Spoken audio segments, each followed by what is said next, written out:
Shalom, selamat malam. Saya mau bertanya, bagaimana mengharmonisasikan Kisah Para Rasul 2 ayat 4 ini dengan Yohanes 20 ayat 22? Apakah Roh Kudus diterima 2 kali atau bagaimana?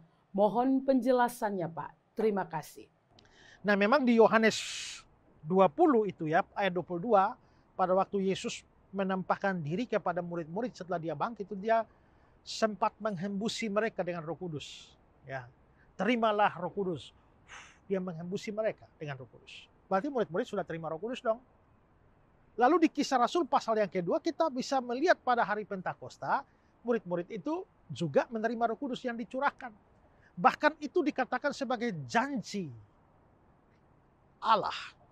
Sebelum itu Yohanes Pembaptis telah bernubuat, aku membaptis kamu dengan air, tapi dia yang akan datang akan membaptis kamu dengan Roh Kudus dan dengan api. Dan sepanjang pelayanan Yesus tidak ada satu hal apapun yang dapat ditafsirkan sebagai baptisan dengan Roh Kudus.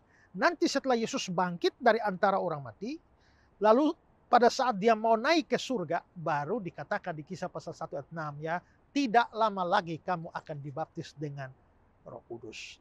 Tidak lama lagi itu di Kisah 1 ayat 6. Lalu muncul di Kisah pasal 2, murid-murid mendapatkan Roh Kudus. Dari situ kita bisa melihat bahwa sebenarnya murid-murid itu belum pernah menerima Roh Kudus sebelum Kisah Rasul pasal 2. Karena janji atau nubuat dari Yohanes Pembaptis di Matius 3:15 itu baru digenapi di Kisah pasal 2. Jadi belum pernah ada murid-murid menerima Roh Kudus. Tapi bagaimana dengan Yohanes 20 itu di mana Yesus sudah menghembusi mereka dan terimalah Roh Kudus. Nah, di sini kita harus membedakan antara kuasa Roh Kudus dan pribadi Roh Kudus. Pada waktu Yesus bangkit, murid-murid dalam keadaan takut semua. Karena Yesus baru saja dibunuh. Mereka takut pada orang-orang Yahudi, makanya mereka tutup pintu kunci semua. Dan Yesus menemui mereka pada waktu ruang-ruang tertutup itu. Lalu Yesus bilang, terimalah Roh Kudus, berikan kuasa kepada mereka untuk memberikan mereka keberanian sekaligus juga kuasa bagi mereka untuk bersaksi. Jadi yang diberikan di Yohanes pasal 20 itu adalah the power of the Holy Spirit. Kuasa Roh Kudus.